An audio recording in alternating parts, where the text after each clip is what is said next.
Now that is what it's all about. Suzuki GSX-R600, baby. Welcome, Motorcycle Diaries. Today is Thursday, 27th of May.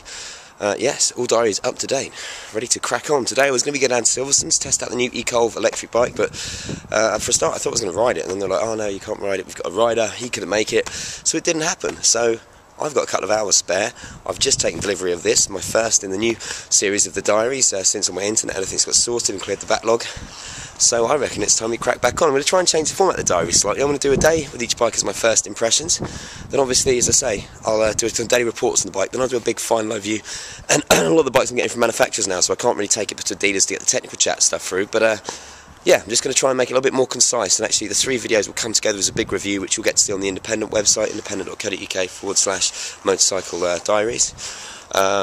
Or of course you can just see it at all the other various places it's going to be, Get On website, and obviously my YouTube channel as well. So let's start. I've had a wicked day today, top show. Tonight I'm going to be hosting Frank Turner at the O2 Academy here in Brum as well. So I've got a bit of a time frame, but otherwise I've got about 2-3 hours to kill. I couldn't think of a better bike to do it on than this. Having ridden so many Harleys and Cruisers and everything from Triumphs that recently, it's bloody lovely to get back on a crotch rocket again.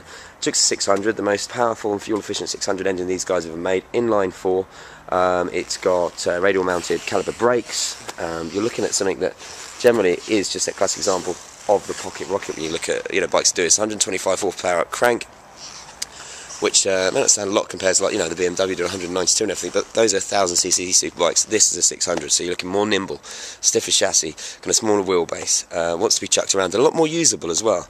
I've been out for a bit of a blast on this yesterday when I kind of took delivery of it and was riding it back from street bike. Wow, it's just nice to be back on a 600 bike again. It is obviously very different, and with each bike I try and approach them with a complete open mind of what they're designed for. But obviously I come from a racing background, I love my sports bikes, and for me to get on something like this is just brilliant. First up, let's talk about looks, because I've seen this paint job a few times, and I've always thought with the Gixxers are the ones that haven't ever really grabbed me with their looks. But do you know what? My friend's got one like this in this paint job, and I've seen it a few times, and I thought it was nice. Once you get on it, you ride it, you get really close to it. Paint job just makes it, if you ask me, in this colour. I've seen them in black, I've seen them in everything else, but this is just gorgeous, isn't it? Comes in at just under £8,000. For that money you're getting a bike that'll do 160 miles an hour, 0 to 60 in 3.5 seconds, 0 to 120 in under 10 seconds. So you're looking at something performance-wise on the same level as a Ferrari, what, 430? Around that, but for less than £8,000, which is pretty bloody sweet. Now, it's a nice dry day today. I'm going to head out towards Bridgnorth. I'm going to wear my helmet cam, but I'm going to put it on with the one with the back on. That means you won't be able to hear me talk, but you'll hear the engine a lot more. So I'll try and get some nice bits where I'm actually going through some twisties, giving it a little bit on the engine. So I'm going to head out on this, see what I think. I'll stop at one point maybe and give you some feedback, or I might just kind of go for a whole ride and then come back and give you some more feedback at the end, because I'm not going to be talking while I'm riding, so you're going to have to put up with me talking with a camera in my hand. But as you can see, I'm just going to get out on it. That's what I want to do. I want to get out and blast it. This thing's an awesome bike, like any 600 sports bike. Obviously in the category it's up against the R6, which I had for a year, the Kawasaki 600 as well. You've got the Honda CBR 600 RR I've spent a lot of time on too, so I've got a lot of experience on these type of bikes, but even just to blast on it yesterday, it felt good. I'm going to go out and see what it's like now. First up though, as always, let me have a little look around the bike for you. As you can see, the good thing about this is it has this Suzuki kind of like mode select menu where you can put it in what you want. I am going to now be putting that into A mode, as you've just seen that select up there, which means that is track ready, full on short and throttle and everything else. Display wise, you've got your rev counter there, you've got a nice little kind of trip computer here, but no range or fuel. You have got a reserve trip, which is a shame, but I always like having a fuel gauge on a bike. Kind of always seems a bit strange they don't have them nowadays, and the technology's there. But hey, that's cool. You've got a reserve light, you've got the normal kind of like indicators, passing, full beams, everything on here. And to start it, like with all Suzukis, it is clutch in. And let's have a little listen to what she sounds like. Now, I'm obviously outside my flat, so I can't move it too loud, but you'll hear more on the on-board camera. But let's have a little listen. Yeah, that's a nice sound. So I'm gonna head out now, crack on, and have some fun out towards Wales. See you in a bit. Give me a taste of it before.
Nah.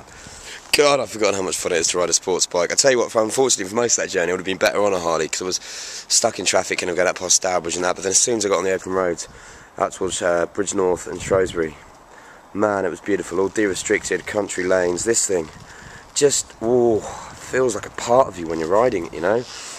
Rides over every little bump, suspension in the road, and it's taut like suspension, but you know, it doesn't feel like it's going to throw you off. You just get really good feedback from the bike, which is someone who really, you know, likes being on a track and stuff. That's so important to me. And I'm not going to lie, first thing I'll say is I don't think it's the prettiest at all of the 600s. I prefer the R6 and the Quacker.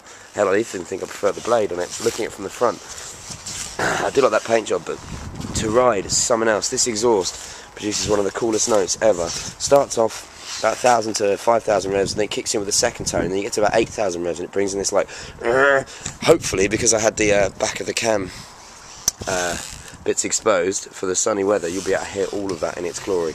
But it's amazing. So much grip and power from that back wheel, you know. I was in race mode, I was properly giving it some, but didn't really feel like at any point I was going to lose it. There was a couple of like moments where I've kind of probably cooked it more than the bike, but it was so manageable, you could kind of bring it back into track. Lots of grip from that back wheel. The engine just wants to be revved, and just wants to be revved. I was getting so frustrated in traffic because it really does. So I'm going to give it the mutts nuts. That tyre is nice and warm. It's a good 2-hour journey back to Shrewsbury. Well, about an hour and 45, hour and 50. Another thing I should say, actually, I'm 6'3", obviously, about 13.5 stone at the moment. I used to be 15, but I had muscle once. Literally, only last 5 minutes till I feel that getting a bit cramped and that, on my hips and my knees. It's unusual, normally about an hour and 10 minutes on a bike, so that's good. An hour and 45 minutes before I felt any uncomfortableness. Brakes on this, pretty spectacular. Unlike a lot of the other bikes, a lot of the other bikes in this category, but like the Bandit I had the other week and things like that, it doesn't have the ABS. But those radial mounted calipers just give you so much grip on that front brake, you never feel like you're actually going to lose it. And there's a couple of times I had to really grab hold of it. It just feels balanced, which is really nice about this. You know, having ridden the GSX-R600, it's almost like a perfect kind of all-round 600. This, it's really hard to find differences between this. I don't know, it feels more part of you, more balanced. It just, yeah, absolutely loved it as a bike to be out on the road. You can see I'm actually really buzzing from the adrenaline. That was a lot of fun. Anyway, I can't leave it too long. This is my first impressions because I want to give you some footage off the road, and I've talked loads already, and it's got to be under 10 minutes to be a video on YouTube. Suzuki GSX-R600 first day. Wow, what an experience. If you get one of these, you will not be disappointed. Obviously, you know, it comes down to style, looks, individual taste when it comes to this and the different bikes in the category, but seriously, that's brilliant. I can't wait to get back on it tomorrow, which I will be doing. So until then, my illustrious compadres, ride safe.